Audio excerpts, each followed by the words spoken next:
This is your Daily 5 for Tuesday, September 23rd, 2025.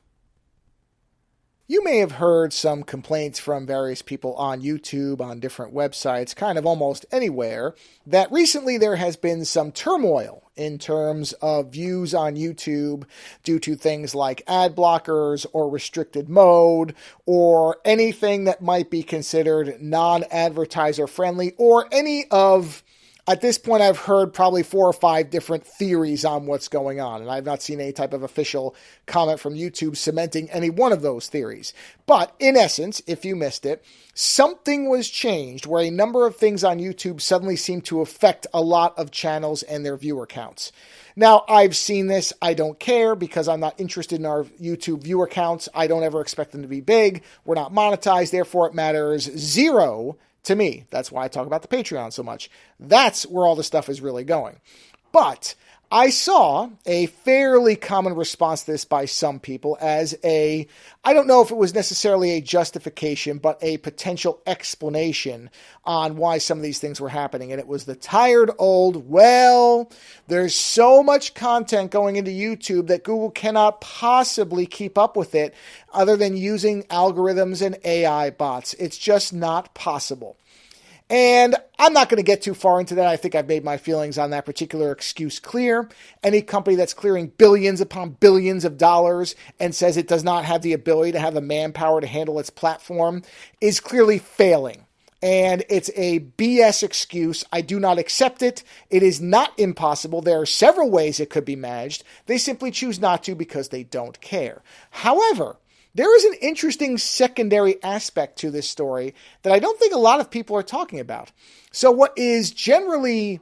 Well, we already knew there was an algorithm that was doing automatic copyright strikes, blocking warnings, all that type of thing. That's well known. There's no one disputing that. Now, apparently there's an AI aspect to this where there's now further determinations made on the age of a viewer and whether this restricted mode is turned on automatically or not, and whether you are classified as an underage user or not. And apparently in many cases, this is not working properly. And in fact, if you do a manual appeal where Google claims that someone will review, so an actual person will review the content, we of course knew that was nonsense, and that has been demonstrated more than once that it, of course, is nonsense. There is no human reviewing anything unless it is actionable, meaning something where somebody's being shown to be murdered, animal torture, child pornography, something so far beyond that they have to have it reviewed so that there is a court case to be made. But anything else, it's all relying on these algorithms, which of course you would assume, because Google is one of these companies that is massively promoting their AI stuff, is going to be increasingly reliant on their AI models. And the thing that this tells me is that if these systems are working this badly, that of course they're not going to respond to it. They're going to not want any attention on this because all it's going to do is prove how bad these models are when they are taking this type of action, in so many cases incorrectly, when they are unable to any creator that I've seen. Nobody is getting an official explanation as to what's being flagged, even if it is requested. So the models obviously don't know what they're flagging or are unable to identify it properly.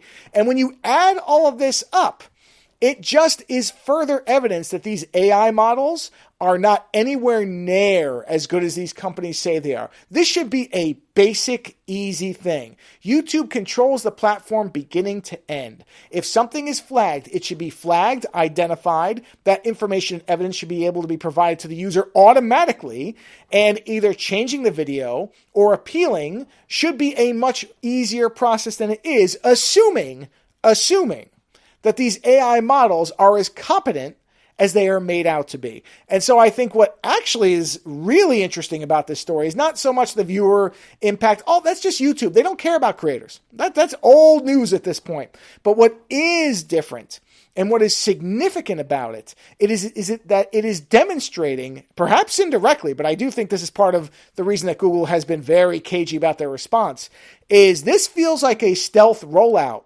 of their AI algorithm practices, which are not working properly. And again, once you realize that, once you think about that, it starts to undermine the entire AI enterprise of this company and many others. So am I surprised that we don't know what's going on here? No, I'm not, because the truth would be very embarrassing, and I don't think Google wants people to think too hard about it. Later.